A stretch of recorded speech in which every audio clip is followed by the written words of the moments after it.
Nous allons donc commencer la séance. Comme toutes les séances, désormais, elles sont à la fois en présentiel et en visioconférence, ce qui peut expliquer qu'il y a un peu moins de monde que prévu dans la salle, la visioconférence étant assez confortable. Je vais en parler. Je tiens à présenter mes excuses aux personnes qui auraient pu être invitées à 15 heures. C'est une anomalie parce que l'heure a été fixée déjà depuis longtemps et c'est très probablement qu'une erreur a fait que quelques personnes ont pu disparaître des listings pour une raison que je ne saurais m'expliquer. Alors, je vous prie d'accepter toutes mes excuses. Je n'étais absolument pas informé que vous étiez arrivé et je le regrette beaucoup. Voilà. Si nécessaire, je vous enverrai une lettre d'excuse. C'est un problème d'organisation. Nous allons commencer la séance. Cette séance est très importante parce que elle s'inscrit pleinement dans la problématique de notre année, qui consiste à réfléchir sur la recomposition de l'ordre international. Et dans cette perspective, la question de la réponse aux défis du développement est absolument essentielle. Et en particulier, il paraît tout à fait important de revenir avec un représentant de l'AFD, en l'occurrence notre confrère, Pacman, mais aussi avec un expert étranger qui nous fait l'honneur et l'amitié de venir en France, de venir travailler dans le cadre de l'Institut d'études avancées de Paris et dont nous attendons beaucoup. Je voudrais, juste pour terminer, vous donner une information importante. C'est la publication sous une forme de nouvelle de la revue Mondes et Cultures. Vous savez qu'il s'agissait d'une revue annuelle, souvent assez lourde à absorber. Nous sommes passés maintenant à une revue en 3 parutions, 3 numéros dans l'année, et le premier vient de paraître sur support papier. La version électronique est d'ores et déjà accessible, et vous allez recevoir un courrier lundi vous indiquant les conditions dans lesquelles on peut obtenir cette revue, soit par abonnement, soit par acquisition de numéros directs, tantôt sous la forme électronique, qui est favorisée par nous pour des raisons budgétaires, ou sous la forme papier. Merci de votre attention, et je vais donc passer la parole à François Pacman, qui est le réel organisateur de cette séance. C'est la raison pour laquelle eh bien, je l'ai commis au centre de la table. Voilà. Merci beaucoup. Merci, monsieur le secrétaire perpétuel. Chers consoeurs, chers confrères, chers auditeurs, chères auditrices, notre séance vise à tirer parti du séjour à Paris en résidence à l'Institut d'études avancées du professeur Gordon Cumming, historien de l'aide au développement du Royaume-Uni, de la France et même de l'Union européenne, et que je présenterai avant sa communication. Cette séance s'organise en fin d'après-midi pour traiter d'un thème qui nous a paru rendre compte de préoccupations d'actualité. D'une actualité assez brûlante parce que lundi, la délégation américaine auprès des Nations Unies a demandé qu'on mette fin à la référence aux objectifs de développement durable dans les travaux du prochain sommet sur le financement mondial. Aujourd'hui, un débat a eu lieu à l'Assemblée nationale et il semble que le président de la République doive réunir prochainement un conseil présidentiel des partenariats internationaux. Dans ce contexte, nous allons mettre l'accent sur une question au cœur de la fonction du financement international. Comment la France contribue-t-elle aux défis multilatéraux? Par deux communications sur deux grands moments pour le développement. L'un au début de la constitution d'une politique de financement et l'autre très récemment avec la réponse française à la pandémie de Covid-19. Un même concept sera mobilisé, qui est utilisé en économie comme en histoire, c'est celui de dépendance au sentier, ou path dependency, disent les Anglais, et qui observe en fait la manière dont les options prises en amont engagent les décisions ultérieures, ce qui paraît naturel aux promeneurs, mais moins à l'analyste des politiques ou des institutions. Nous abordons la question donc en examinant deux moments particuliers. En amont, dans les années 1955 à 1975, comment un Français, animé par la promotion de la coopération internationale, placé pratiquement au sommet des Nations Unies, contribue à la conception d'institutions consacrées au développement, sans pour autant porter le poids de la culture administrative de son pays, mais en complétant le dispositif qui se met en place en France. Ensuite, en aval de cette histoire de financement du développement, la réponse à la pandémie de Covid, qui permet d'analyser dans quelle mesure cette dépendance au sentier remonte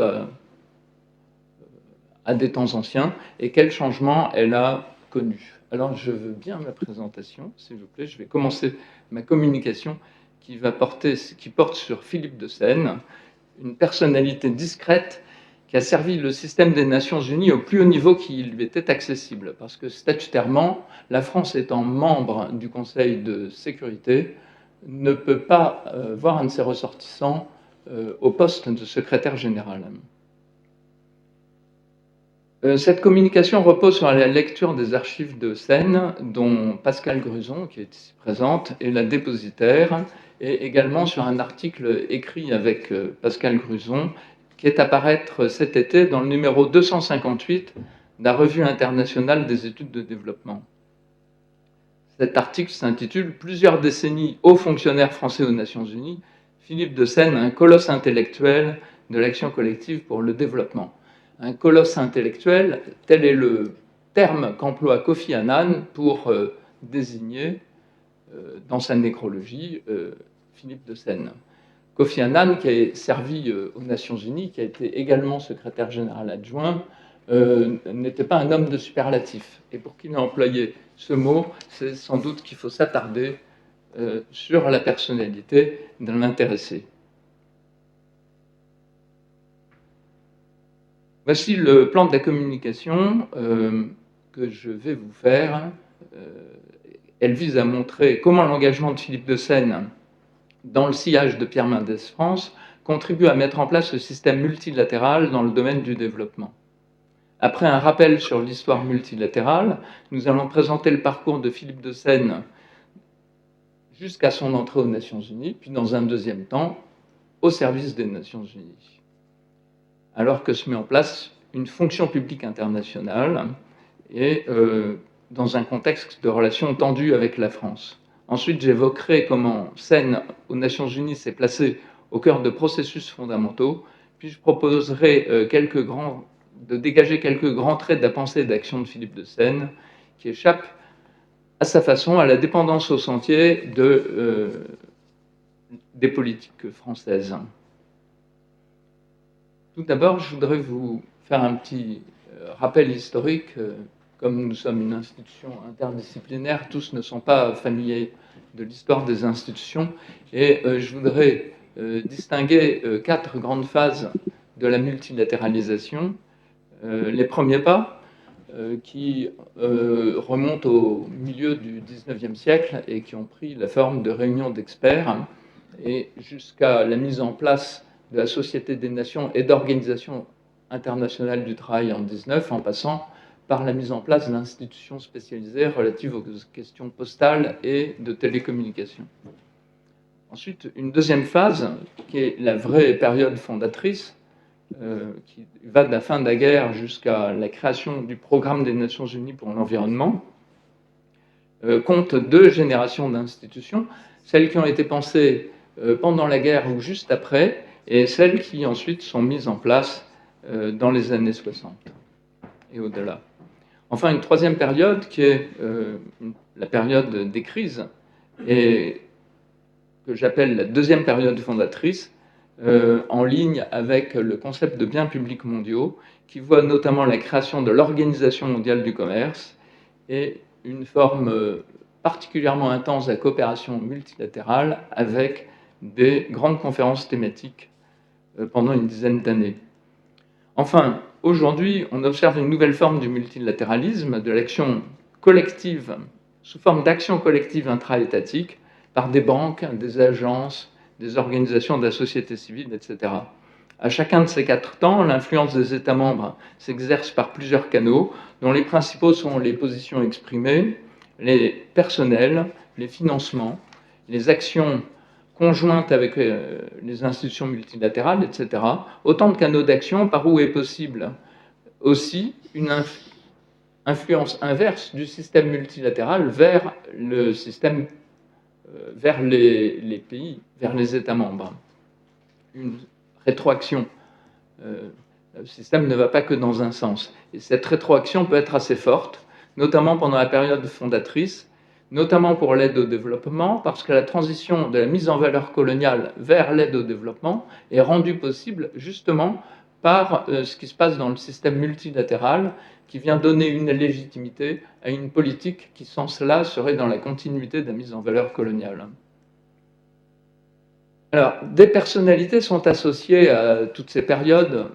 Jean Monnet, Pierre Denis, pour la création de la Société des Nations, Avenol pour sa liquidation, on en est moins fiers. Et pendant la période fondatrice, la période vraiment d'après la Deuxième Guerre mondiale, je parle des seules personnalités françaises, hein, bien sûr, pour cet exposé, Philippe de Seine, aux Nations Unies, Pierre-Paul Schweitzer au FMI dans les années 60, Pierre Moussat à la direction Afrique de la Banque mondiale, et l'administrateur colonial Ferrandi qui a créé le Fonds européen de développement à la Commission européenne.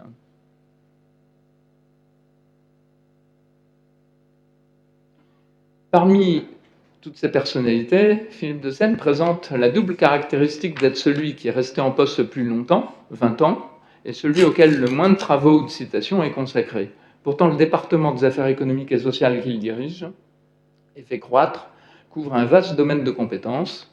Sur cette diapositive, vous voyez, c'est tout à la zone bleue. Ça, c'est une diapositive qui représente le système des Nations Unies. La zone bleue, c'est tout ce qui relève de la direction des affaires économiques et sociales. Et en plus, vous avez des institutions qui sont entourées de rouge, c'est-à-dire le PNUD, le PNUE, l'UNITAR, la CNUSED. Donc ça représente un domaine tout à fait important. Et nous allons y revenir. Tout d'abord, je voudrais vous parler du parcours de Philippe de Seine avant son entrée aux Nations Unies. Né en 1910, il reçoit une éducation protestante de type plutôt libéral qui l'a marqué, bien qu'il n'ait pas été particulièrement pratiquant. Sa formation est marquée par l'épreuve de la crise de 29 et naturellement par la guerre.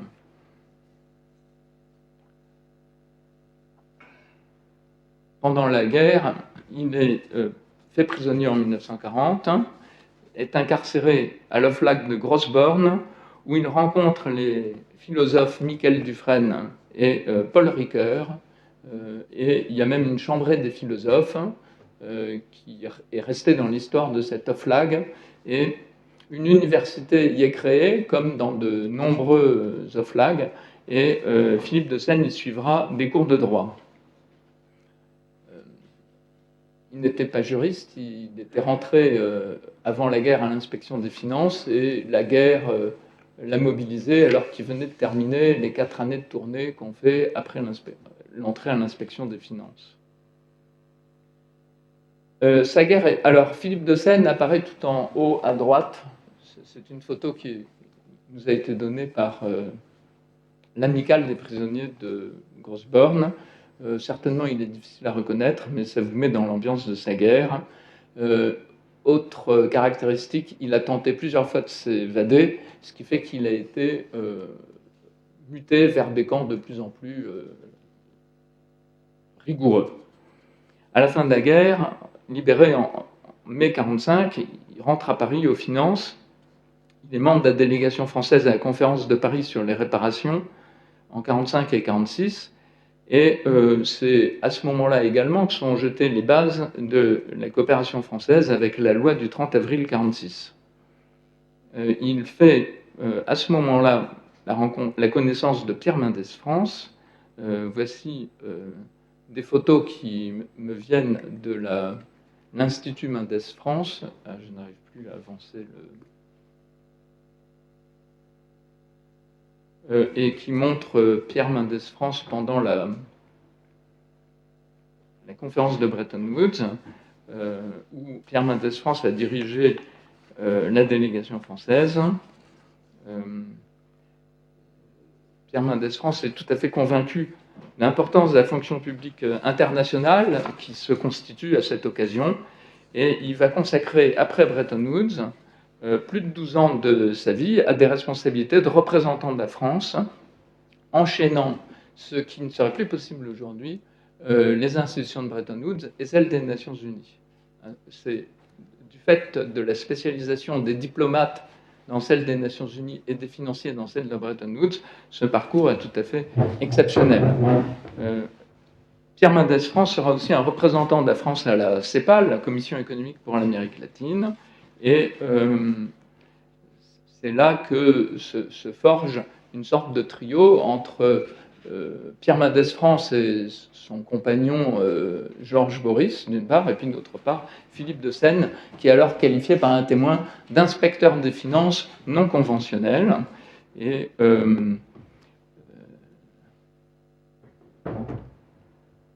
cette complicité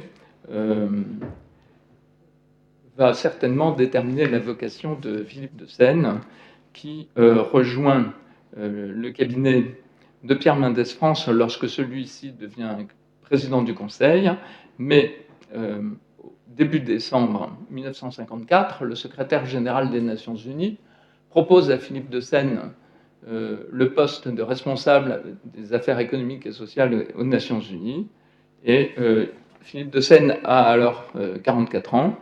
Il est évidemment très tenté.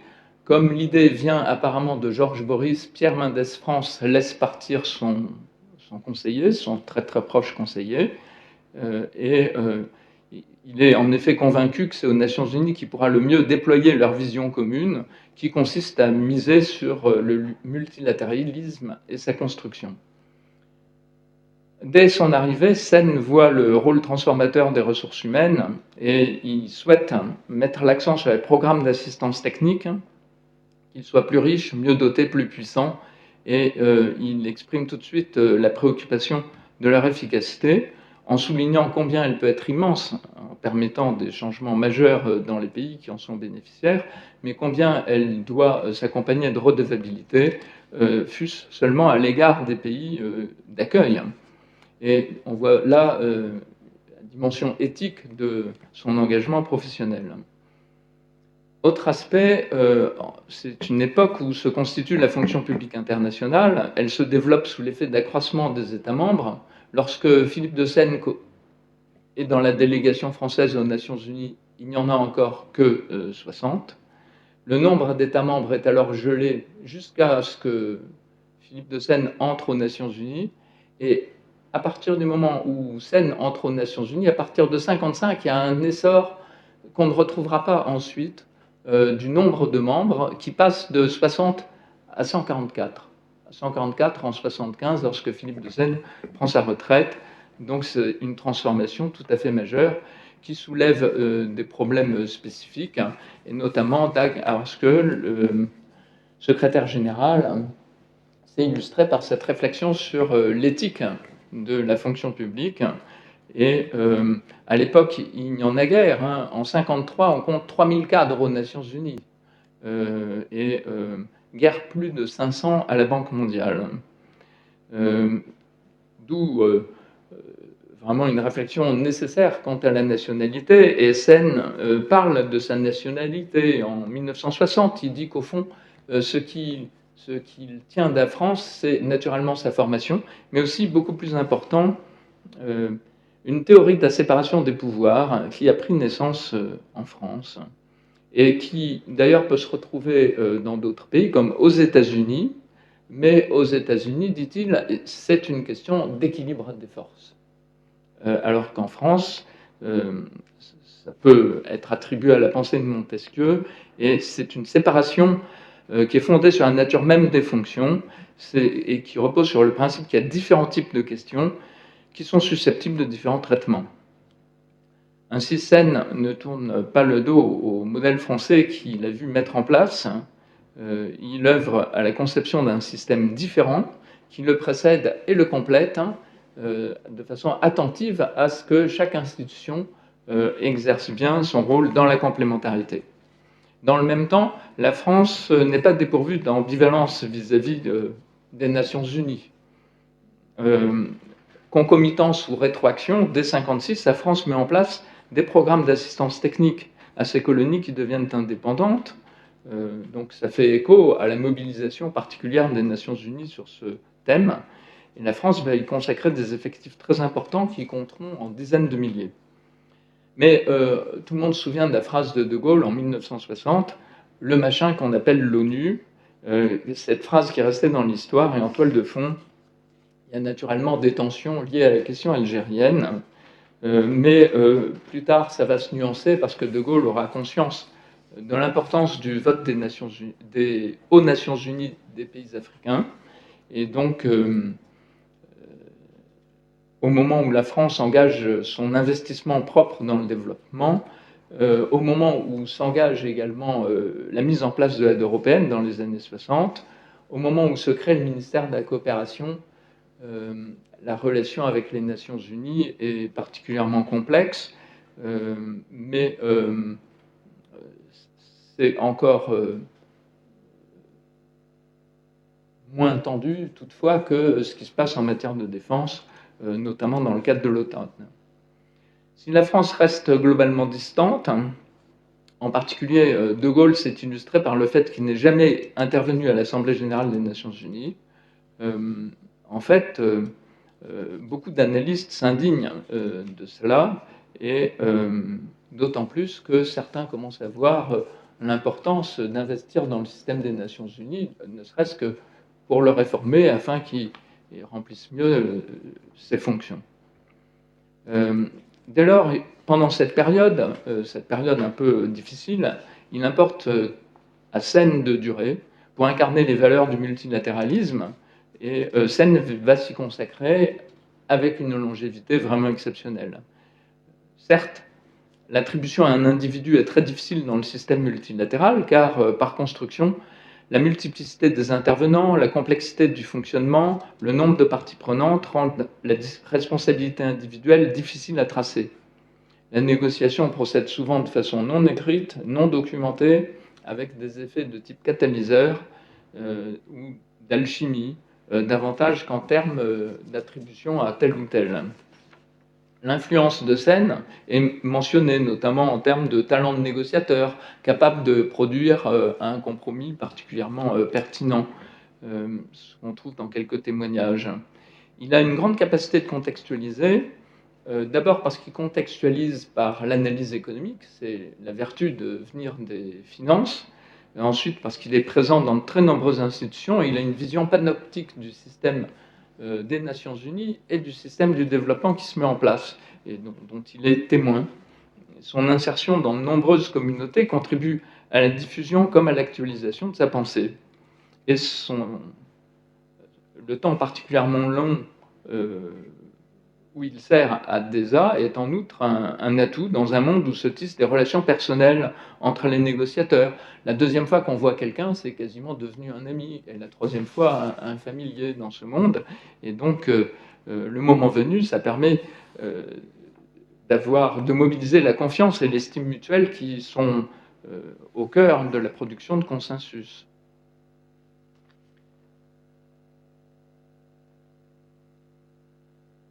Et Seine, en effet, s'est placé au cœur de processus fondateurs. Et je vous ai mis là la longue liste des institutions auxquelles Seine a pu contribuer,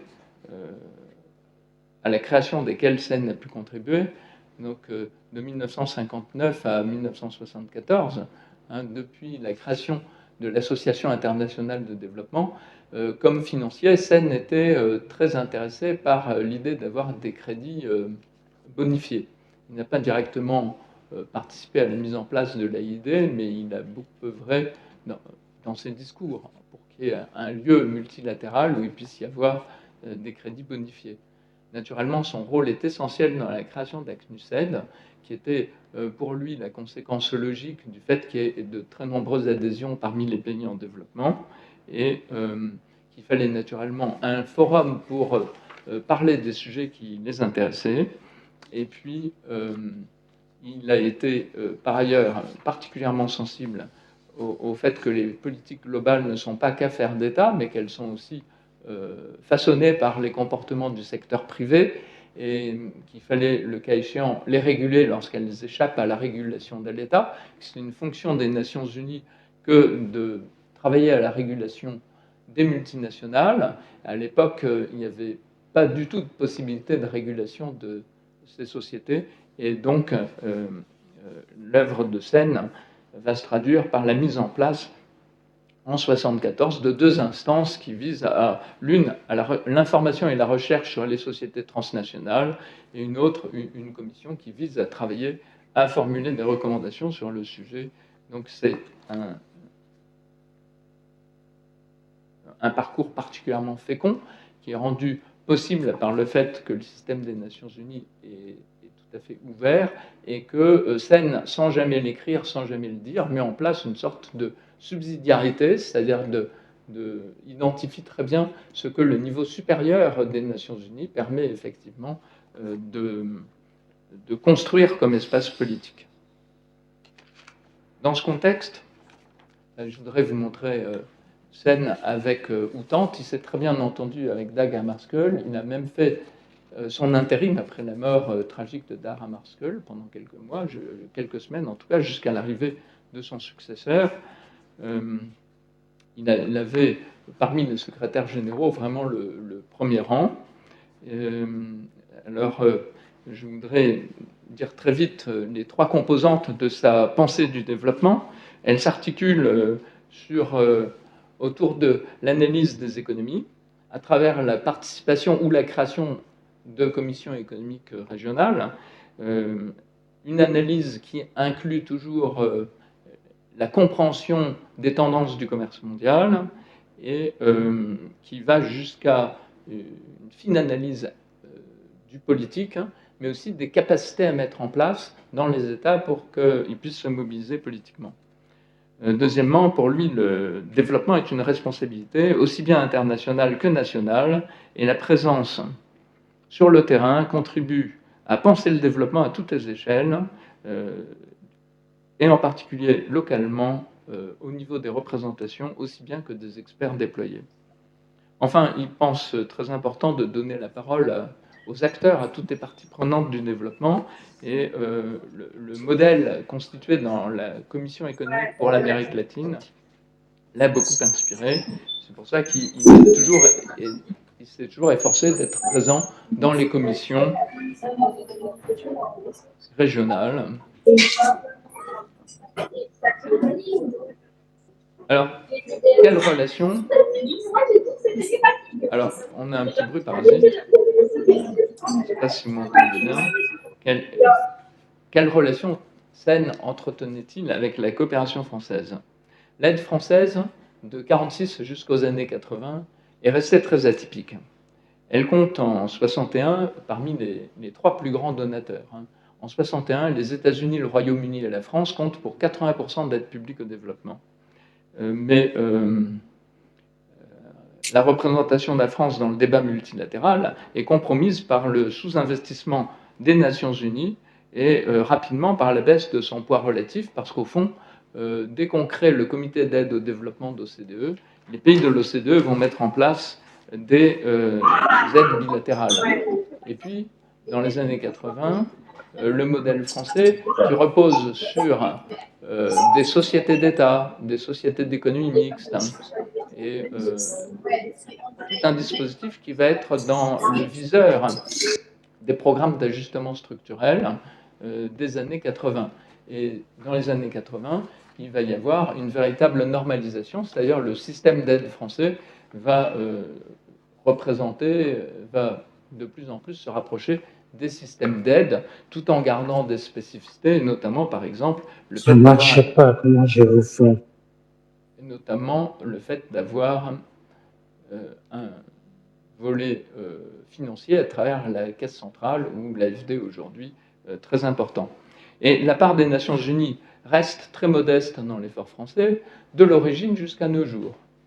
Et elle est effectivement singulièrement modeste par rapport à d'autres États comparables. Philippe de Seine n'est cité qu'exceptionnellement dans les travaux sur l'histoire de l'aide française, et son seul goût pour la discrétion ne suffit pas à l'expliquer. Donc je voudrais vous proposer quelques éléments de compréhension sur sa contribution.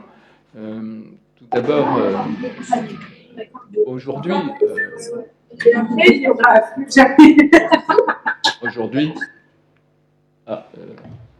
je voulais vous montrer une diapositive que j'emprunte au ministère des Affaires étrangères sur la fonction publique internationale.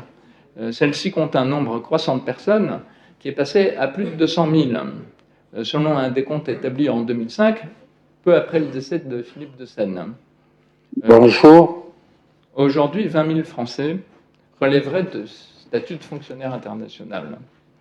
Seine a consacré sa vie au développement dans le cadre des Nations Unies, dans un moment et un espace qui lui permettent d'échapper à la dépendance au sentier par rapport à l'aide française, notamment parce qu'il se situe vraiment à un point de constitution du système des Nations Unies et qu'il y a une sorte d'appel d'air vers la nécessité d'occuper tout cet espace politique. Et donc, ça lui laisse une liberté que n'ont pas d'autres Français. Parce que, je vous ai cité quelques noms, mais Ferrandi, par exemple, à la Commission européenne, va au contraire transposer un modèle qui est exactement le modèle français, avec un fonds européen de développement qui est inspiré du fonds d'aide et de coopération, qui lui-même est l'héritier, le successeur du FIDES mis en place par la loi de 1946. En outre, Seine conçoit l'action des Nations Unies à une maille très macroéconomique, alors que l'aide française procède à un niveau microéconomique, en s'attachant aux personnes, aux artisans, aux cadres urbains, aux employés, en s'occupant de leur logement, du crédit qui peut leur permettre de créer leur activité ou leur équipement. Et donc, on a deux mailles d'action complètement complémentaires, et ce qui est rendu possible vraiment par le moment que vit Philippe de Seine et qu'il contribue à occuper pleinement et à faire durer le plus tard possible. À partir des années 80, les normes internationales imposent à l'aide française donc une normalisation. Si les Nations Unies sont au cœur de la fabrique de politique mondiale, caractérisée par la réunion d'un corps significatif de connaissances, un ensemble de normes, un agenda et des moyens pour l'action. L'organisation définit les diverses composantes de l'intérêt et d'action en commun, dont le champ s'étend. L'aide au développement a été parmi les premières politiques marquées par le multilatéral, qui a favorisé l'essor et théorisé les pratiques et les évolutions. Mettre en lumière l'action de Philippe de Seine, c'est aussi revenir à la création des institutions et des processus auxquels il a contribué, ce qui paraît particulièrement actuel dans cette période de contestation des aides bilatérales. En effet, le multilatéral met en commun, mutualise et permet non pas d'amortir globalement les fluctuations de l'aide, et permet notamment d'amortir globalement les fluctuations d'aide, et non pas dans l'esprit de les sanctuariser, mais dans celui d'en limiter les effets pour les bénéficiaires. Comme le multilatéral, c'est pas grave, merci. Comme le multilatéral fait passer l'apport de chacun d'une logique d'attribution à une logique de contribution, il paraît vain d'y rechercher l'influence de tel ou tel, fût-il comme scène au cœur de l'action. L'influence ne se décrète pas, ne se prévoit pas et s'oublie, comme le montre le peu de références à Scène, mais nul doute qu'il y a été prêt, parce que c'était son caractère d'être ainsi discret et de chercher à maximiser la contribution. Comme tout processus collectif, ceux du multilatéral sont complexes. L'action d'une personne y est difficile à saisir, mais son étude permet de contribuer à la compréhension d'une organisation. Philippe de Seine échappe à une reproduction de solutions nationales en tirant parti de la grande plasticité de l'organisation à son arrivée. Tout est à faire. Sa capacité de travail et son esprit agile lui permettent de répondre aux défis par une grande créativité.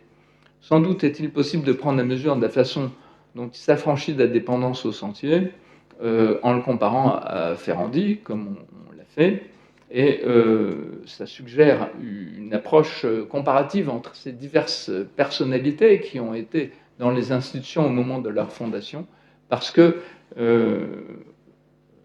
clairement, Seine a tout de même eu comme caractéristique de créer et de profiter de cet espace politique, ce qui n'a pas été le cas pour les autres.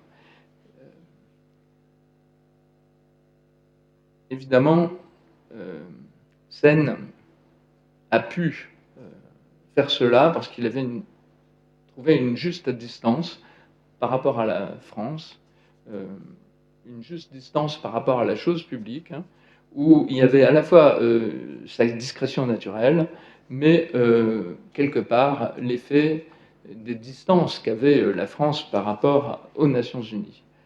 Son influence résulte de la forte conviction qu'il avait des bienfaits de la coopération internationale, et elle est alimentée par les échanges qu'il entretenait au sein de plusieurs cercles internationaux, que ce soit ceux de la CEPAL ou ceux autour de Pierre Mendès France, qui sont les cercles qu'il a rejoints juste après la Seconde Guerre mondiale. S'y ajoute un facteur: si l'action collective suppose l'initiative, celle-ci repose non seulement sur la vision de ce qu'il conviendrait de faire, mais en outre sur la capacité de passer à l'action. Il semble que c'est là que se situait le talent propre à Philippe de Seine. Son poste lui a permis de mettre en mouvement tout ce que nous avons vu, et la sortie d'inertie aura été sa contribution la plus modeste, la moins facile à observer, mais aussi la plus décisive. La plus décisive.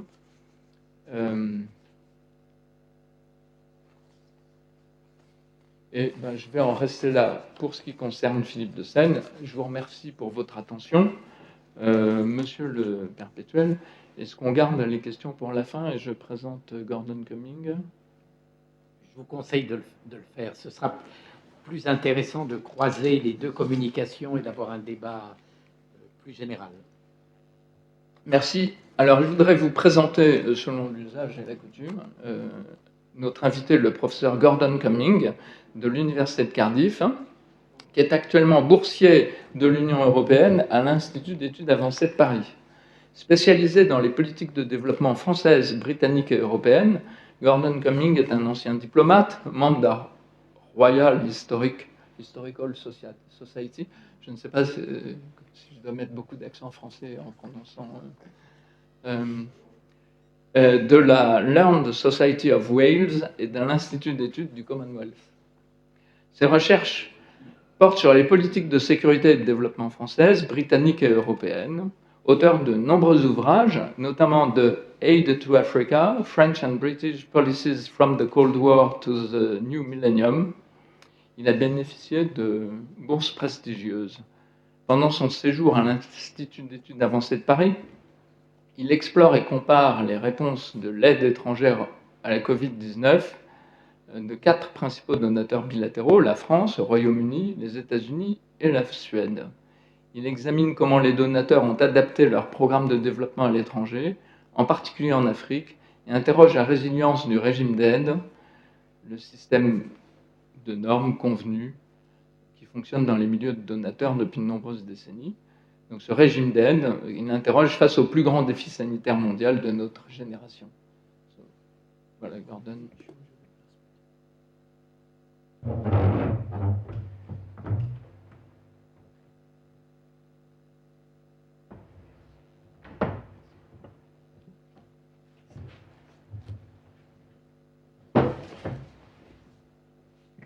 Bon, monsieur le secrétaire perpétuel, mesdames et messieurs, les académiciens, les membres de l'Académie et mesdames et messieurs. Je suis trop proche ou ça marche? On peut mettre le diaporama. Voilà, parfait. Donc, ok, ça va. Et donc la présentation aujourd'hui, c'est répondre aux pandémies en Afrique, une perspective institutionnaliste historique sur l'approche française. Donc, moi j'ai beaucoup de pages, donc je vais parfois survoler parce que je couvre une vaste période. Okay. Donc, la première page, oh pardon, excusez-moi. Non, par contre, ah voilà, ok. Voilà. La grippe espagnole a tué 2% de la population africaine, tandis que le Covid n'a été fatal qu'à une infime partie de la population croissante du continent. La France a joué un rôle clé dans la réponse de chacun de ces pandémies, mais dans quelle mesure l'approche française envers des pandémies a-t-elle radicalement changé?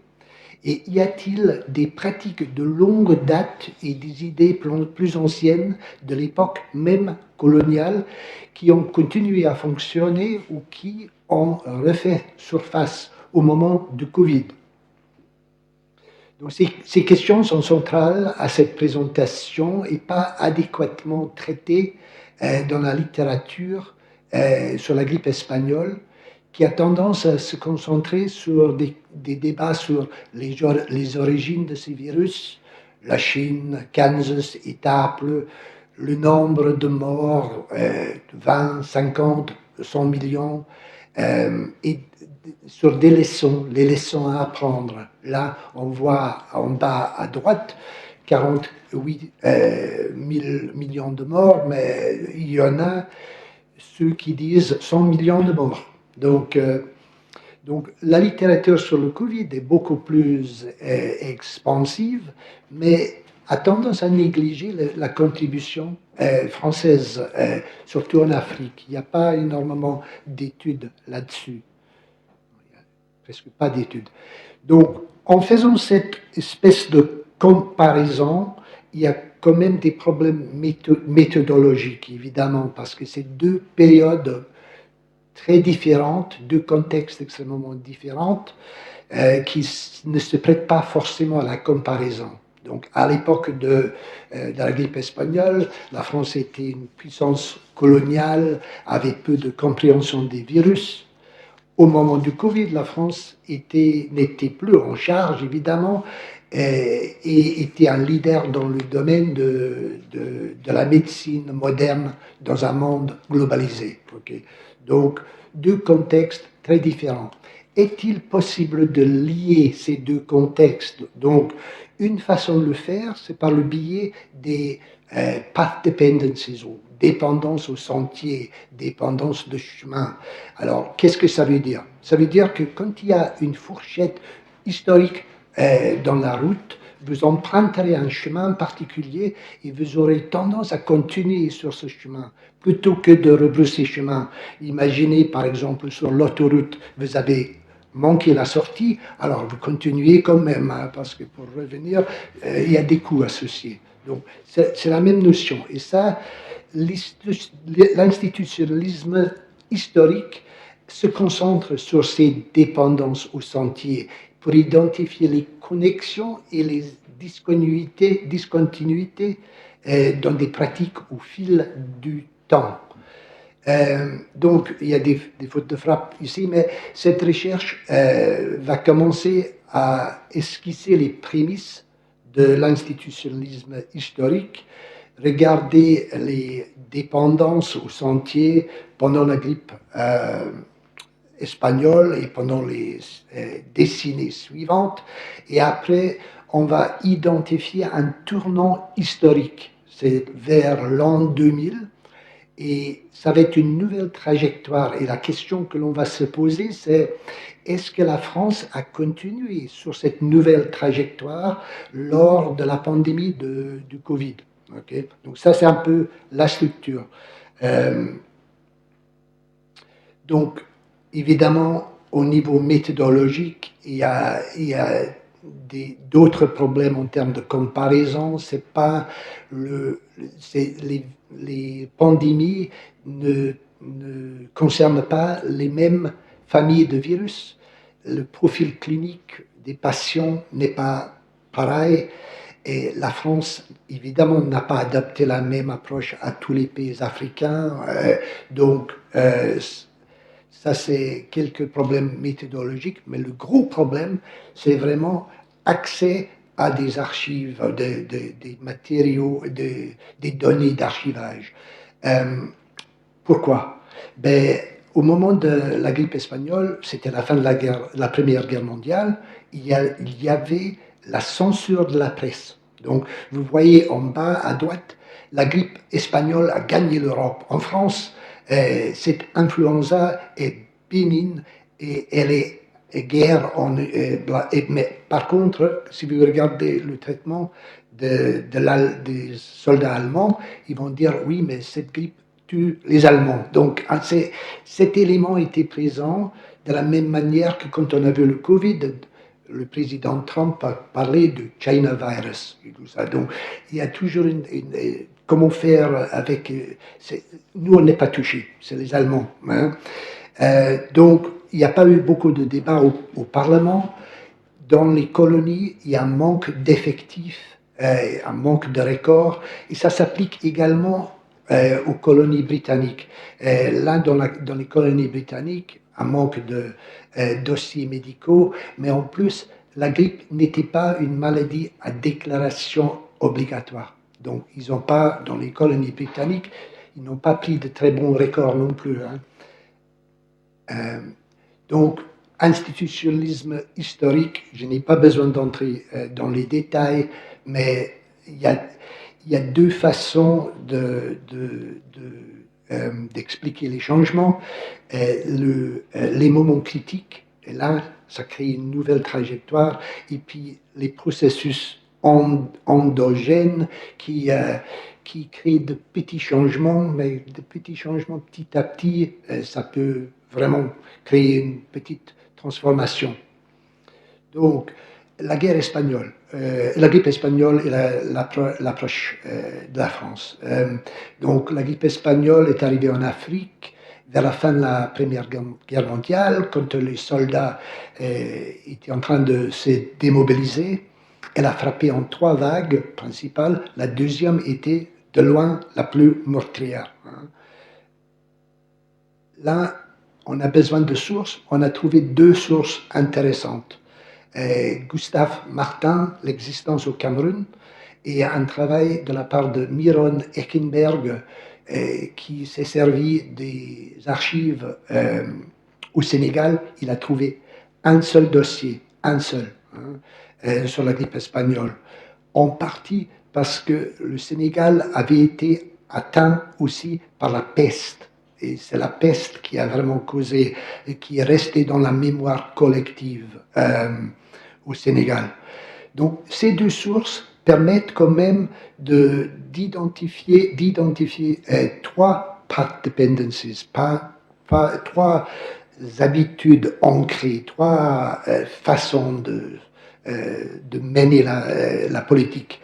Une réponse unilatérale de l'État français, une approche qui n'est pas égalitaire dans la mesure où l'accent est mis quand même sur la protection des Européens et un accent sur les intérêts métropolitains.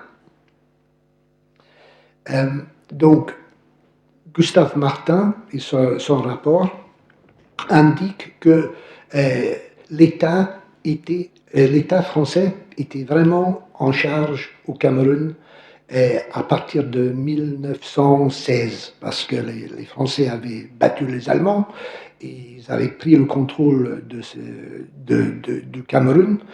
Et son compte rendu note, par exemple, dès les premiers cas de grippe, les autorités militaires ont donné les conseils d'hygiène nécessaires à la population. Le gouverneur a publié au journal officiel une note sur l'utilisation des moyens prophylactiques. Okay? Donc, c'est l'État français, unilatéralement. Son rapport note aussi certaines inégalités en termes de traitement.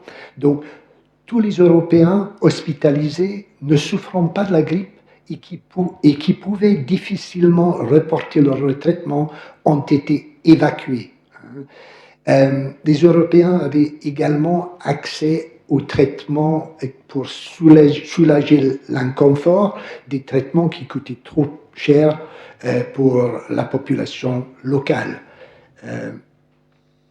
On voit également une approche centrée sur les intérêts de la France métropolitaine, c'est-à-dire Martin met l'accent sur la morbidité chez les Européens. Il compte le nombre de tirailleurs scrupuleusement qui sont morts de la grippe espagnole. Et ça, c'est pas pour rien, évidemment, les tirailleurs sénégalais étaient indispensables à la défense de l'Empire. Donc,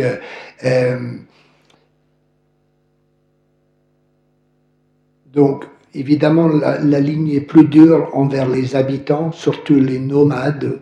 Là, Martin parle de la nécessité des cordons sanitaires qui devraient être strictement et très sévèrement appliqués. Je pense que...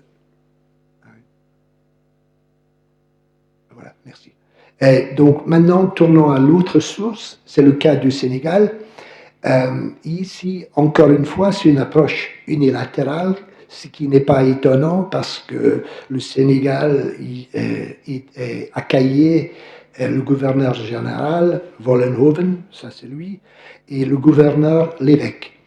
Il n'y a pas eu de collaboration avec les autres puissances coloniales, ça manque un accord.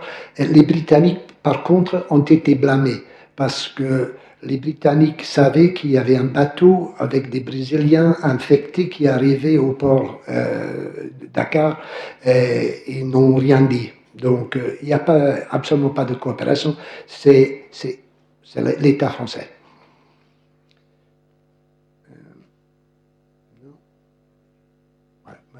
Donc, encore une fois, l'inégalité de traitement, on voit par exemple les remèdes recommandés, du champagne pour les colons et du vin pour la population locale. Okay? Donc, pas vraiment abordable parfois, mais quand même. Mais en France, évidemment, c'était le rhum aussi, beaucoup de rhum qui a été consommé. Hein. Et donc, et pendant cette période-là, c'est un point général, c'est-à-dire qu'il y a eu l'assistance médicale indigène en Afrique occidentale française pendant cette période, mais c'était principalement axé sur les troupes et les fonctionnaires coloniaux. Voilà. Et donc, la troisième dépendance au sentier, c'est les intérêts métropolitains. Et là, là, on voit un exemple, en fait, c'était dans la province sénégalaise de Casamance. Il y a eu beaucoup de morts à cause de la grippe espagnole et l'administrateur local a connu des ennuis parce qu'il n'a pas pu percevoir les taxes nécessaires. Évidemment, personne ne travaillait, ne contribuait. Donc, les intérêts... Ah voilà.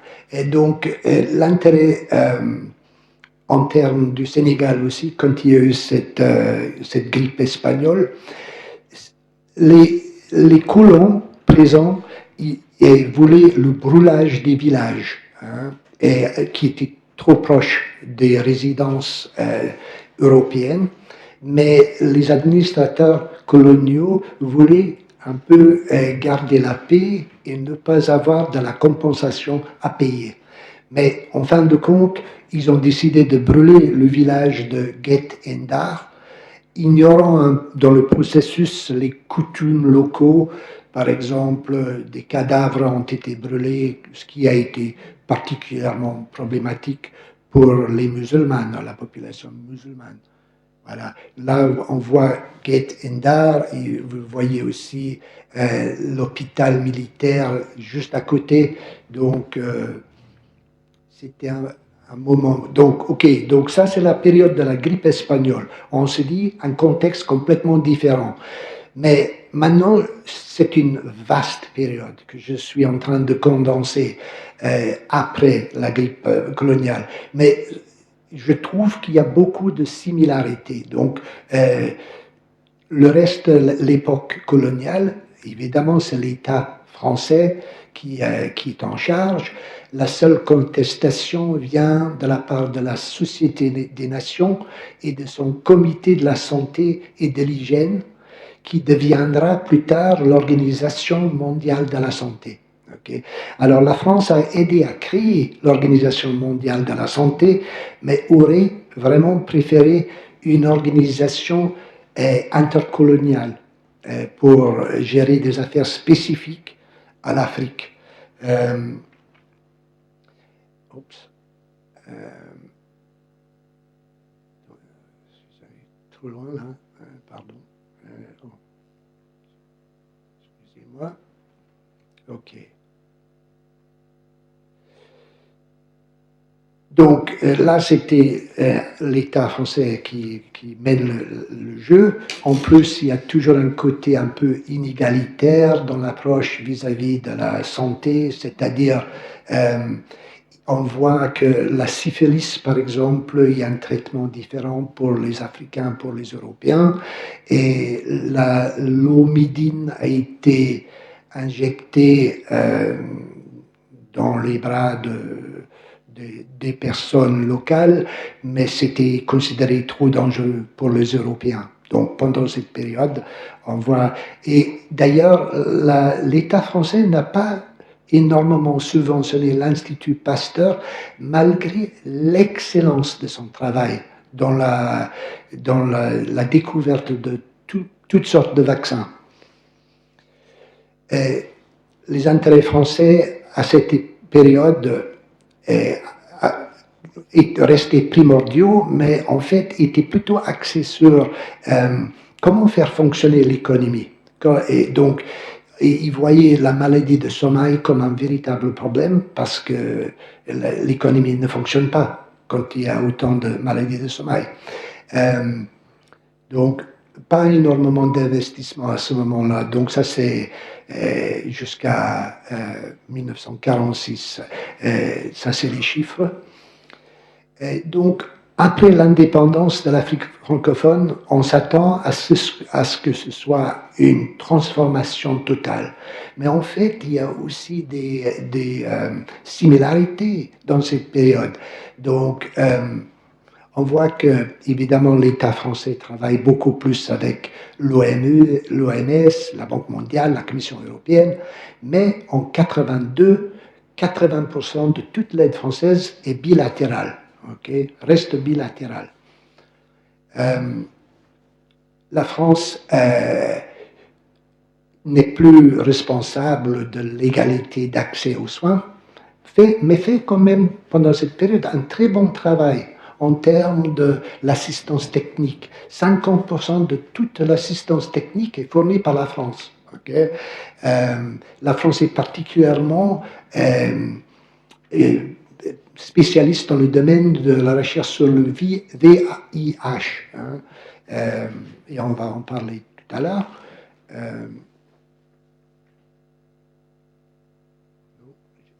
Oui, voilà. Et donc, évidemment, la France continue à se focaliser sur ses intérêts, mais ses intérêts ont changé. Et on voit que la France finance énormément de recherche à ce moment, fait beaucoup de constructions hospitalières, est un peu coupable de la substitution et a rectifié ça aussi après la déclaration d'Alma-Ata. Je vais expliquer ça après. Donc, voilà, maintenant c'est la période beaucoup plus récente, beaucoup plus contemporaine. nouveau millénaire, nouvelle trajectoire. Okay. C'est la période des objectifs du millénaire de 2000, de la création de Gavi, la fondation de Gates, le Fonds mondial, les ODD que François vient de mentionner. Jospin a intégré le ministère de la coopération dans le ministère des Affaires étrangères. Donc, ces path dependencies, ces dépendances au sentier qui changent. Maintenant, c'est plus unilatéral ou bilatéral, c'est principalement multilatéral dans le domaine de la santé. Okay? Et on voit que 80% de l'aide française dans ce domaine est multilatérale. Donc ça, c'est un énorme changement. On voit que c'est une approche beaucoup plus équitable. Donc, Jacques Chirac, le président, et Bernard Kouchner ont plaidé pour un accès moins cher aux médicaments antirétroviraux contre le sida. C'est un moment très important dans l'histoire de la santé du monde, d'ailleurs. La France a reconnu la santé comme droit humain fondamental, hein, et a inscrit les inégalités, l'égalité dans une loi française assez récente. Troisième voie de dépendance, troisième path dependence qui a changé aussi, c'est une redéfinition des intérêts. C'est-à-dire maintenant, les intérêts sont plutôt axés sur la sécurité mondiale et les préoccupations humanitaires. C'est-à-dire l'interdépendance du monde. Les épidémies là-bas nous affectent ici. Hein. Là, on a une liste de ces épidémies qui ont affecté tout le monde. Donc, ça, c'est la nouvelle trajectoire. C'était ancré, mais pas verrouillé, pas absolument fixé. Par exemple, le virage multilatéral a été critiqué parce que ça causait un manque de visibilité de la France, hein, le multilatéral. L'égalité d'accès était en question au moment de la grippe aviaire, quand la majorité des pays ont constitué des stocks de vaccins. Et la volonté des donateurs a été remise en question au moment de Ebola, qui a été qualifié d'un test raté de la préparation à une pandémie. Donc, Covid. Est-ce que la France a continué sur cette nouvelle trajectoire? Multilatéralisme, oui. La France a soutenu le Fonds mondial, 6e donateur au Gavi. La France a soutenu la création d'ACTA et COVAX, a fait des dons de vaccins et des dons financiers, a travaillé avec l'Union européenne pour les masques et pour les commandes de vaccins. Mais il y a aussi eu un retour vers le bilatéralisme, l'unilatéralisme, parce que l'arme principale utilisée par la France, c'était la santé en commun, qui était bilatérale. C'était un fonds bilatéral, 1,4 milliard de dollars, principalement axé sur l'Afrique francophone aussi. Donc, retour en arrière. Et le fonds mondial, 20% de ce fonds maintenant est affecté à l'expertise France. Okay? Donc, multilatéral. Approche équitable, oui. La France a donné 120 millions de doses de vaccins. La France n'a obtenu aucune dose du COVAX, hein, parce que si vous prenez des doses du COVAX, c'est néfaste pour les pays en voie de développement. Hein. Donc la France a été le premier pays à donner des doses avant même que sa vaccination nationale soit terminée. Donc, je regarde aussi le record des Britanniques sur le Covid.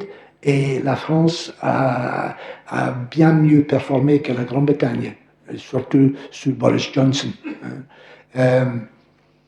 Donc, et pourtant, la France quand même a principalement fourni les vaccins d'AstraZeneca, qui n'étaient pas très populaires en France, il faut le dire. Et la France, comme tous les autres donneurs, a revendiqué le coût des vaccins comme APD, comme aide. Tous les donneurs ont fait ça.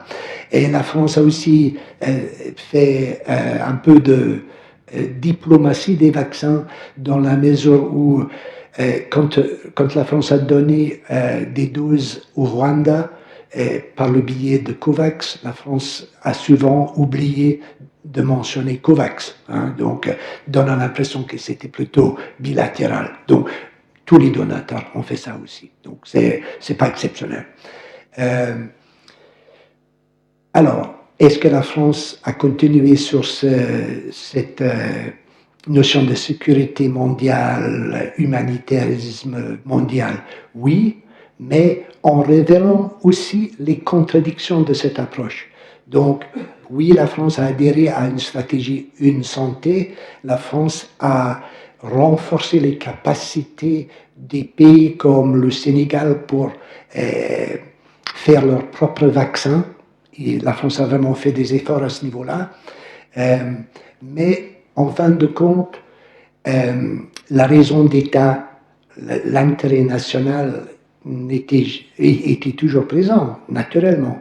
Donc, pour donner un exemple, la France a rapatrié le personnel de l'AFD et du ministère des Affaires étrangères au moment, vraiment en temps de besoin humanitaire, vraiment en pleine crise. La France a imposé des interdictions de voyager sur l'autre, pas que sur l'Africain, mais sur tout le monde en dehors de l'Union européenne, et comme tous les pays occidentaux. Et la France a reconnu qu'elle n'avait pas de contrôle sur ces fonds globaux, ces fonds verticaux. Mais la France mettait beaucoup d'argent, mais ne contrôlait pas suffisamment. Donc, retour en arrière, je vais abréger. L'idée de l'institutionnalisme historique, c'est que les vieilles idées qui sont dans le système continuent à jouer. Donc, quelles sont ces vieilles idées? Le rapport qualité-prix, ça remonte à la loi de finances de 1900, c'est-à-dire les colonies doivent être autosuffisantes. Donc cette notion n'a jamais quitté le système français. On voit ça avec le cartiérisme, on voit ça quand on parle de l'efficacité de l'aide, les résultats. Et cette idée est revenue à la surface au moment de Covid, et la Cour des comptes a fait un rapport à propos de... On investit beaucoup dans ces enceintes multilatérales, mais quels sont les résultats? Deuxième idée fondamentale, toujours dans le système, l'État doit protéger ses propres citoyens. C'est fondamental, c'est pas étonnant. Je note quand même une chose, c'est que il est intéressant de noter que les ouvriers essentiels pendant le Covid, juste comme les soldats pendant la grippe espagnole, ont dû s'exposer au risque au nom de l'intérêt national. Alors, troisième idée, le leadership français, notamment dans le domaine de la santé. Et là, on a un rapport de la part de Robert Debré et d'autres personnes, et ce rapport note l'influence technique et diplomatique de la France est peu visible à travers les instruments multilatéraux et est perçue insuffisante sur le terrain. Okay, donc, cela a conduit à des appels pour un retour à une présence bilatérale plus visible. Et ceci est une préoccupation importante lorsque Éric Zemmour, de Reconquête, est en train de parler du gaspillage de la part de l'Agence française de développement. Donc la conclusion très vite fait, la trajectoire que suivra la France reste incertaine. Il y a des signes que la France pourrait poursuivre la voie multilatérale avec sa stratégie 2023 à 2027, mais et aussi parce que les États-Unis se sont retirés de l'OMS, donc la France risque d'être obligée de remplir un peu les fonctions des États-Unis. Par contre, la France pourrait opter pour une approche plus bilatérale, unilatérale, comme par le passé, hein, et mettre en avant son expertise dans le domaine de la santé. Et cette dernière approche bilatérale semble plus probable à un moment où les États-Unis, le Royaume-Uni, la Suède, la France réduisent leur programme d'aide. Quelle que soit la combinaison d'options bilatérales et multilatérales choisies par la France, sa contribution à la santé africaine et mondiale n'a jamais été aussi importante.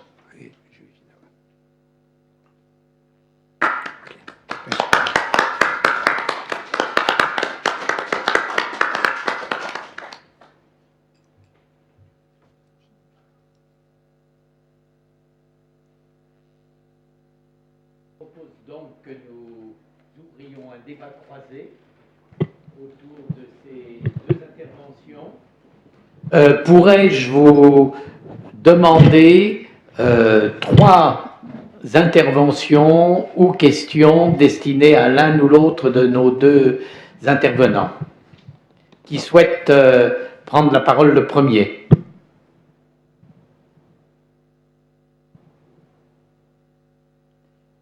Allez-y, je vous en prie. Je pense que c'est Monsieur de l'Argenteuil. Hein, je vais peut-être me mettre plus loin pour qu'on m'entende mieux, si vous permettez. On vous... En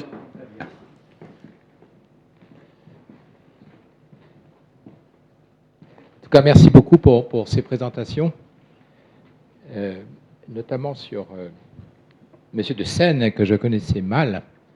Et je serais très intéressé d'avoir connaissance des travaux qui vont suivre sur cette personnalité essentielle dans l'organisation multilatérale des Nations Unies dans ces années que tu as évoquées, François. J'ai moi-même, d'ailleurs avec toi, poursuivi quelques études sur ces questions-là. Et Sen était une personnalité, enfin, en quelque sorte, un blanc dans mes études. Donc j'espère que nous pourrons remplir ce blanc. J'étais un peu, si je peux me suggérer, François, j'étais un peu étonné que tu n'aies pas évoqué Gabriel Ardan, un autre inspecteur des finances, qui n'était pas, comment dire, une personnalité dans une position hiérarchique, même s'il a été directeur général de la productivité pendant le gouvernement Mendes France, mais qui a eu une énorme influence dans la pensée sur le développement, par notamment son écrit et son ouvrage qui s'est intitulé « Le monde en friche », et qui en fait, avant que Pierre Mendès France même s'exprime sur ces questions-là, traçait en fait sa pensée. Il l'appliquait presque à la lettre dès la publication du livre. Oui, je pense que cette période aussi mérite qu'on évoque un peu le contexte.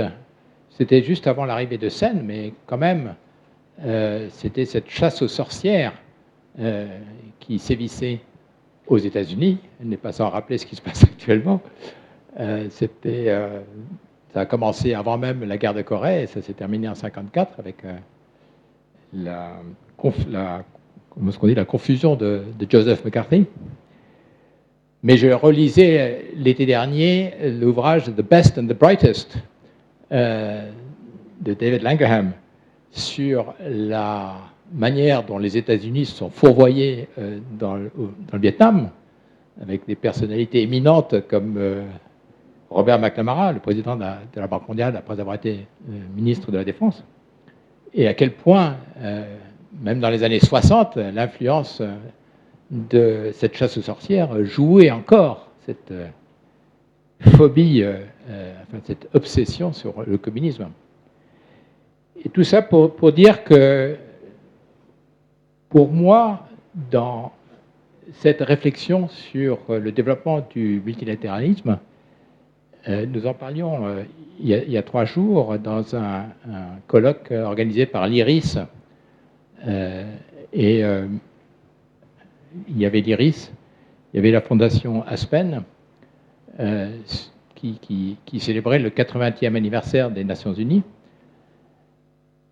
Et ce point n'a pas été vraiment évoqué, et c'est celui que j'aimerais faire ici, c'est qu'il y a eu un clivage. Vous parlez de path dependency, Monsieur Gaiman. Là, je pense qu'il y a un vrai clivage, un vrai effet de path dependency, je ne sais pas si c'est la bonne notion, entre l'approche du développement par le plein emploi, c'était l'approche de Keynes, c'était une approche libérale, mais sociale, et l'approche, je dirais, néolibérale, qui était une approche essentiellement soucieuse de la liberté des financiers, en tout cas la liberté de circulation des capitaux. Dès Bretton Woods, ça a été le conflit des idées entre Keynes et Dexter et White, le négociateur américain. Et ça s'est poursuivi ensuite, dans toute cette période charnière 40-50, par une véritable bataille, une véritable guerre contre les économistes du département économique et social. C'était avant l'arrivée de Sen, qui ont, avec des agents du FBI qui siégeaient à l'intérieur même des murs de l'ONU pour chasser ces économistes mal vus. Je parle de Michel Kaleski et Nicolas Kaldor, qui étaient aussi des proches. Nicolas Kaldor, d'ailleurs, était très proche de Gabriel Ardant et de Pierre Mendès France, et ont beaucoup œuvré à la pensée des Nations Unies à ce moment-là. Il en est d'ailleurs résulté ce courant qu'a poussé Raoul Prebisch et qui a conduit jusqu'en 1964 à la fondation de la CNUSED et à tout ce raisonnement qui faisait référence à la stabilisation des matières premières. Projet que Pierre Mendès France ensuite a soutenu. Et donc, je serais très intéressé dans les travaux sur Sen de voir un peu quel a été son rôle ou l'influence qu'il a eue sur ces questions-là. Voilà. J'ai beaucoup moins à dire, professeur Gibbons, sur les questions du Covid-19 que je connais moi. Simplement, peut-être des questions un peu de détail, mais ma mère étant espagnole, I don't like when they talk of Spanish flu, because it was actually an American flu. It came with the Expeditionary Corps from America. Had nothing to do with Spain, but this is a detail.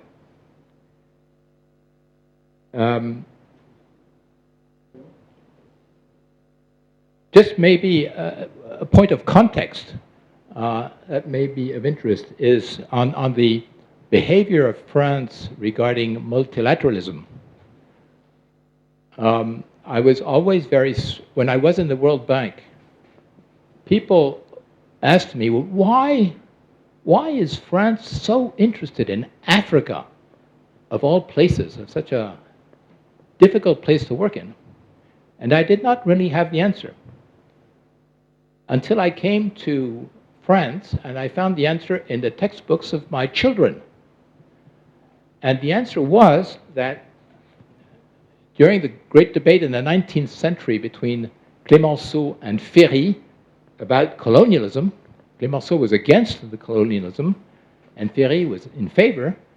The reason was a demographic phenomena, which is that France, which was the most populated country in the early 19th century, at the end of the 19th century, had become no bigger than Germany and England. And it was to compensate this demographic situation that France expanded into Africa, and then, as you mentioned, was very intent on keeping these relations with the French colonies. This point of context may be worth mentioning. That's all I have to say. Thank you very much. Je vais prendre encore deux questions, deux interventions qui souhaitent intervenir. S'il y a personne, j'ai moi-même quelques questions à poser, quelques remarques à faire, et je vais commencer par notre invité, le professeur Gordon Cummings. J'ai vraiment été tout à fait intéressé par votre intervention parce que vous avez tiré un fil qui correspond à celui de l'histoire de notre académie. J'ai vu que vous évoquiez par exemple le gouverneur général Ernest Röhm, qui est un de nos fondateurs. Vous avez fait appel à des médecins qui sont tous passés par notre maison et qui font notre fierté. Les docteurs Calmette, Yersin ont été des grands personnages de notre académie. Et je serais intéressé, pour avoir un peu travaillé sur cette question, par la comparaison que vous pourriez faire de l'attitude des pays européens et des pays d'Asie de l'Est, parce que moi-même j'ai un peu travaillé sur le cas de la Corée du Sud et nous avons eu des systèmes très différents d'adaptation au phénomène de la Covid. Dans le cas de la Corée du Sud, ce qui est clairement identifiable, c'est qu'avant la période de la Covid, il y a eu un énorme effort d'investissement dans une industrie pharmaceutique et parapharmaceutique qui a été une des clés de la capacité de réaction, puisque on avait la capacité de produire des masques de très haute qualité à un très important niveau de production. Et puis évidemment, ce qui est bien connu, c'est l'utilisation du smartphone pour identifier les cas. Voilà, et le cas de la Corée du Sud corrobore ce qu'on a observé à Singapour ou à Taïwan, par exemple. Voilà, ça c'était une première question. Là, je voudrais faire aussi quelques observations, poser quelques questions à François Pachman, parce qu'il a traité d'une époque qui m'est très chère du point de vue de l'histoire. Là aussi, je voudrais dire que notre académie a joué un rôle important pour la naissance de la Société des Nations. Il ne faut pas oublier que Gabriel Hanotaux, notre premier président, avait été nommé par le gouvernement français pour y représenter la France, et puis que l'un de nos pères fondateurs, de la Fosse, y a travaillé à la commission de l'esclavage. Deuxième remarque que je voudrais faire, j'ai noté dans votre exposé un point très important qui est que, au fond, De Seine a été l'archétype du fonctionnaire international. Or, ce qui caractérise les années de l'entre-deux-guerres, c'est la naissance de cette fonction publique internationale avec la SDN. Troisième observation, vous avez beaucoup évoqué la question du multilatéralisme Et donc, ce qui m'intéresserait de savoir, c'est quelles sont les sources, quelles sont les origines de son adhésion au multilatéralisme. Est-ce que c'est un attrait pour l'Amérique? Est-ce que c'est l'adhésion au rêve wilsonien? Est-ce que c'est une approche plus économique, l'attachement au libre-échange? Et ça m'amène à évoquer trois pistes autour de son action dans les années 1960-70. J'ai noté qu'il avait fondé en 1972 une commission d'enquête sur les multinationales. Et il me semble que ça correspond à un fort mouvement qui traversait à l'époque l'Association internationale des syndicats libres. Je me demande donc s'il n'a pas eu un contact, enfin s'il n'a pas eu des échanges avec le syndicalisme américain, la coalition du New Deal, hein, qui portait en avant les démocrates. J'ai noté aussi que sa préoccupation pour l'analyse du commerce mondial, je m'interrogeais en vous écoutant, je me disais, mais est-ce qu'il a eu des échanges avec Leontief, enfin avec Samuelson, les grands économistes libre-échangistes de cette époque? Et puis enfin, Monsieur de l'Argentet l'a souligné, on retrouve quand même, dans l'idée de donner la parole aux acteurs, la patte de Raoul Prébisch. Voilà. Quelques remarques que je me permets de faire, et quelques questions que je vous pose à tous les deux.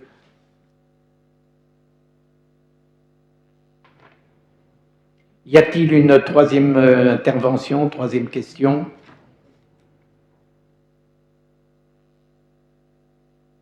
Peut-être, professeur Cumming, comme vous êtes notre invité, vous avez priorité sur nous tous.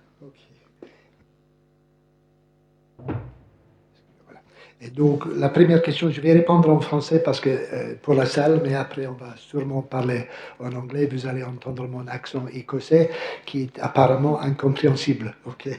Donc, oui, cette réflexion sur le contexte, pour moi, comme vous dites, est indispensable.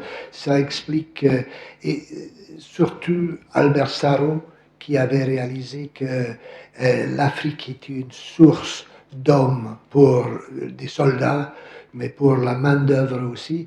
Et ils ont réalisé, pendant le recrutement, pendant la Première Guerre mondiale, ils ont réalisé qu'il y avait beaucoup d'Africains qui se présentaient, qui n'étaient pas en bonne santé. Ça, c'était avec la maladie de sommeil et d'autres maladies. Et donc, c'était fondamental. Je pense qu'un autre facteur qui est devenu de plus en plus fondamental, c'était la langue française. C'est même à l'époque la notion que la langue française portait les valeurs de la République et de la Révolution et qui était l'instrument unique pour disséminer ces valeurs. Et je pense que le troisième facteur lié à ça, c'est les liens qui se sont faits au cours des années.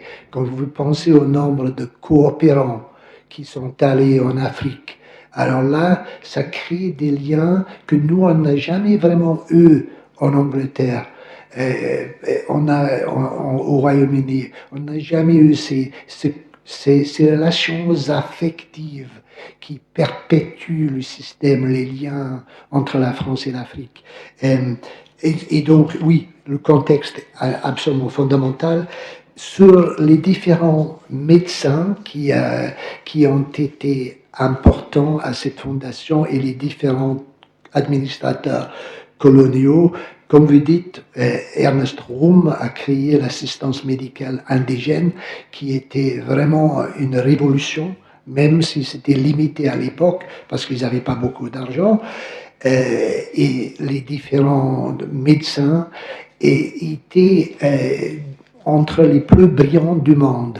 Et je pense que ça, c'est aussi un facteur maintenant, parce que la France regarde son passé, sa recherche dans la médecine tropicale et dans d'autres formes de maladies, et se disent, on est devenu invisible au sein de ces institutions multilatérales. Comment faire pour ressortir la visibilité à un moment où l'aide étrangère elle-même est en question? Donc, et sur la comparaison avec l'Asie, je pense, je n'ai pas énormément de choses à dire là-dessus, mais c'est vrai que les pays asiatiques comme la Corée du Sud, le Hong Kong aussi, étaient des modèles. Donc quand j'ai parlé à l'OCDE, j'ai dit qui est-ce qui a mieux performé au moment du Covid? Et ils ont dit la Corée du Sud. Hein, tout de suite, la Corée du Sud, parce qu'ils ont déjà eu une grippe avant et ils ont tendance à porter des masques. C'est une culture qui accepte une certaine discipline. On dirait peut-être que les Français sont moins forts pour ça, j'en sais rien, mais ils acceptaient ça. Mais en fait, pour moi, l'importance de l'Asie, c'est on a tout de suite réalisé l'interdépendance des chaînes de production dans le monde pour créer des masques. Et en Angleterre, on a eu un très très gros scandale sur les équipements de protection personnelle. Le gouvernement de Boris Johnson commandait tout et n'importe quoi auprès de leurs amis. Et maintenant, on a des millions et des millions de livres qui ont disparu. Et donc, dans un sens, le cas asiatique a démontré qu'en fait, l'Asie était mieux préparée. Certes, l'Asie Sud-Asie, l'Est-Asie était mieux préparée que l'Occident. Et pas l'Asie, mais l'Inde aussi était évidemment le producteur du vaccin et au moment de la variante Delta a cessé d'exporter. Et c'est à ce moment-là que le président Macron a décidé on va aider le Sénégal à fabriquer leur propre vaccin. Mais le véritable obstacle était les grosses compagnies pharmaceutiques qui ne voulaient pas donner le brevet à qui que ce soit. Et on commence à se dire, on a les gouvernements et puis on a les grosses compagnies. Qui est-ce qui mène l'affaire? Pardon. Merci beaucoup. Je vais peut-être commencer par répondre à Armand en français. Merci beaucoup à Armand pour les références complémentaires et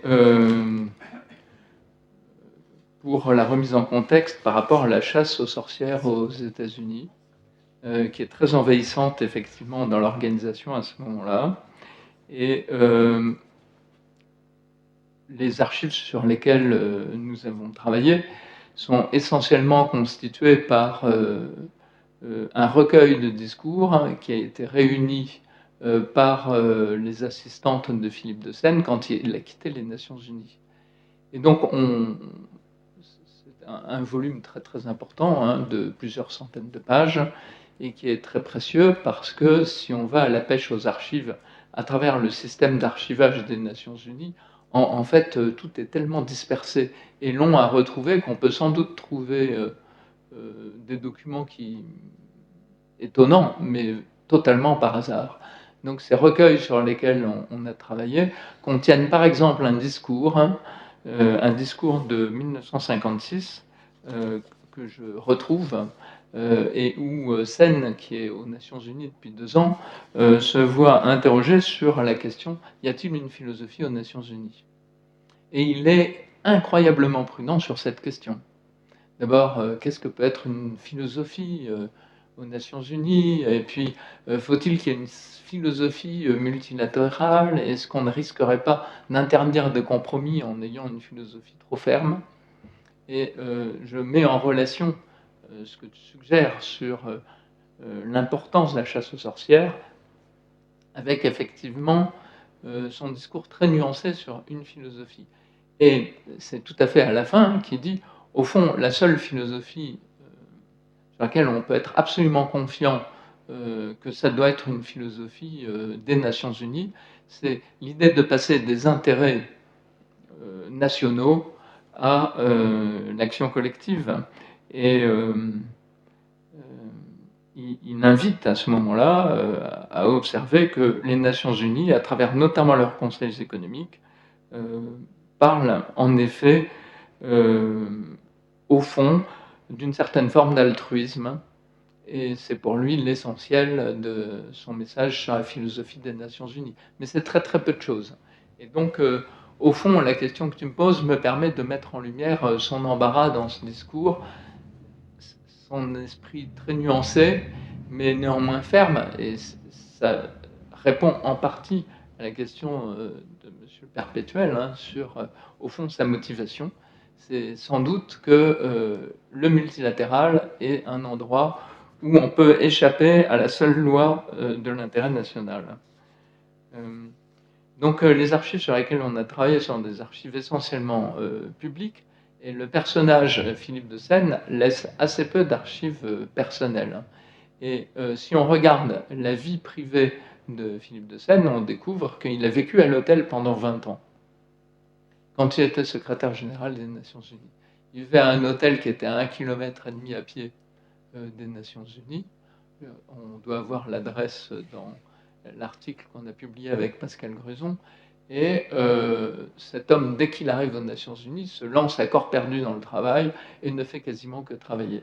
Et ce qui est très intéressant aussi, c'est qu'il laisse quelques textes qui lui sont effectivement attribués, mais les discours, comme des textes qu'il a signés, mais les discours qu'il dit sont forcément, selon les procédures des Nations Unies, des discours qui ont été en partie préparés et où on ne peut pas, évidemment, dire quelle est la part qu'il y met.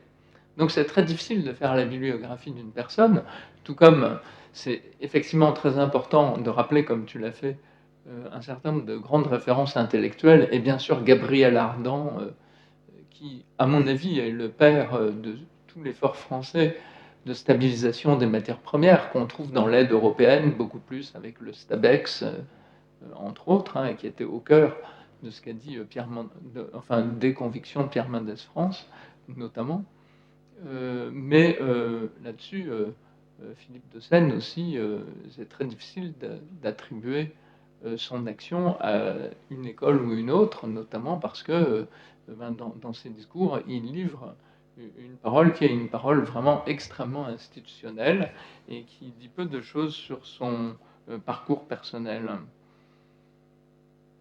Donc en tout cas, merci pour ces éléments de remise en contexte. Et je pense que si on regardait quelques textes sur lesquels nous avons pu nous poser des questions, ces textes pourraient mériter une lecture en commun, parce que je pense que ces archives pourraient être partagées, pourraient être mises en ligne. Je ne sais pas si c'est quelque chose qu'on peut faire ou que Pascal Gruson, qui en est la dépositaire, pourra imaginer.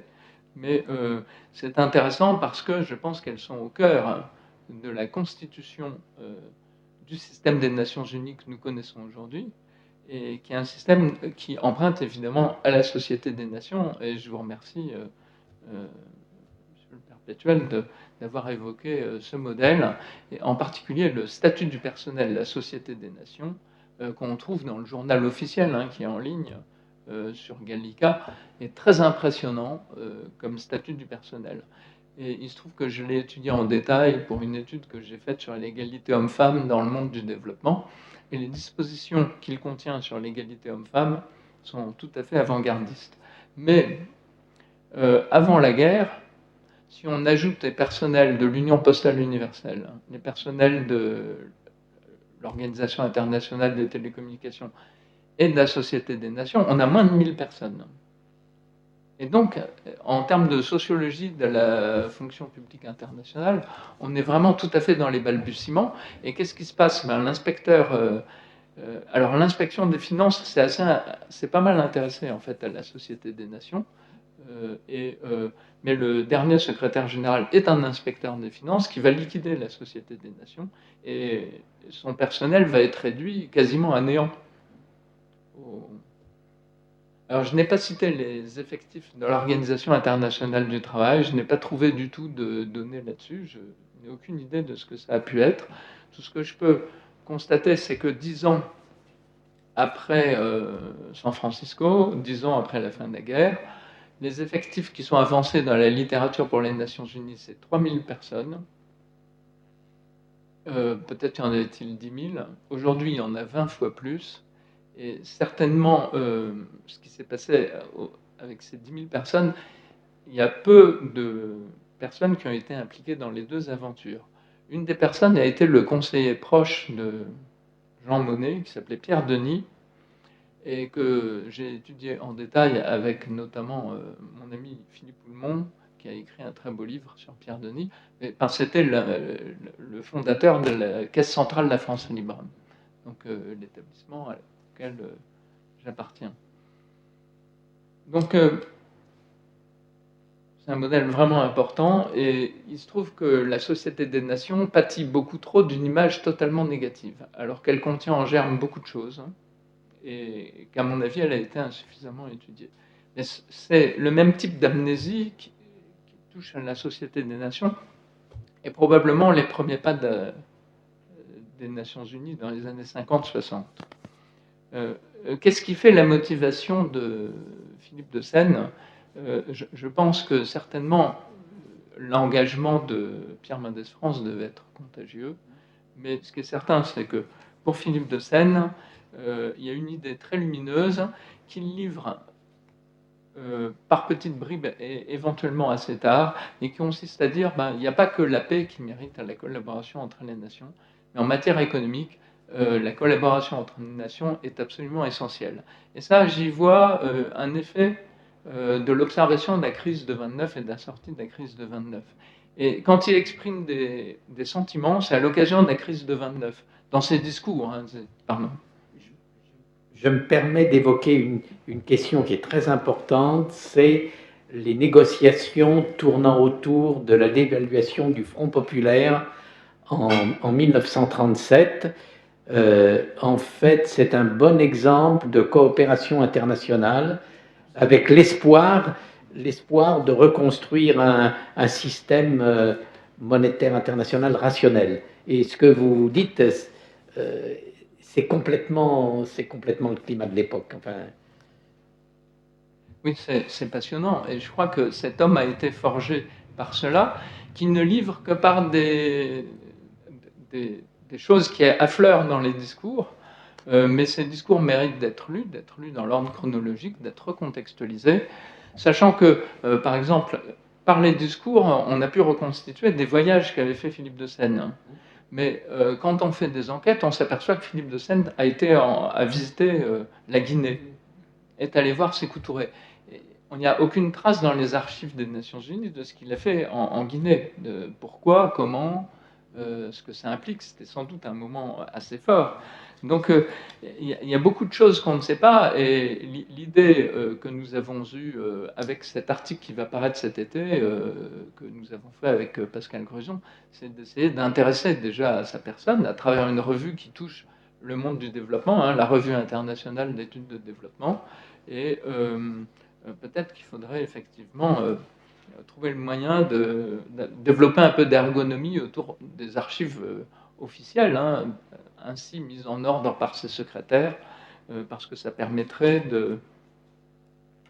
d'ouvrir tout un travail critique et qui peut rendre compte d'une histoire qui remonte effectivement, à mon avis, vraiment au début du multilatéralisme, peut-être même avant la constitution d'institutions, et qui est très importante parce que j'ai plutôt mis l'accent sur la créativité de Philippe de Seine, mais quelle pouvait être la dépendance au sentier au sein d'un autre espace qui est celui de l'espace du multilatéral.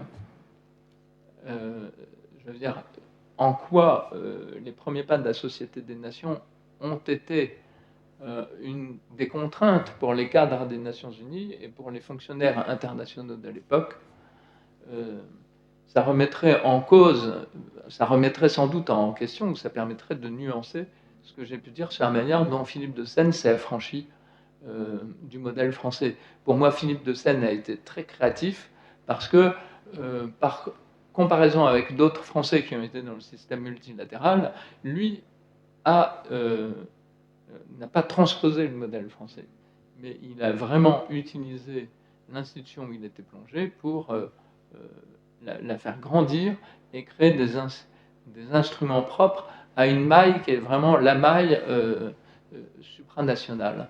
Et ça, je crois que c'est son talent d'économiste d'avoir vu ça. Et voilà, je ne suis pas sûr d'avoir répondu aux questions, mais voilà ce que ça m'a inspiré. Merci. Sauf s'il y a quelqu'un qui souhaite intervenir encore à ce stade, je vous propose, en fonction de l'heure, de mettre fin à cette passionnante séance et je me permets d'émettre le souhait que les deux communications qui viennent d'être présentées ici puissent être publiées dans le nouveau Mondes et Cultures. Nous en reparlerons, mais je pense sincèrement que l'originalité de l'approche, la largeur des problématiques qui ont été exposées font que nous nous devons de travailler avec vous à la publication de ces deux textes. Merci beaucoup. Merci à tous.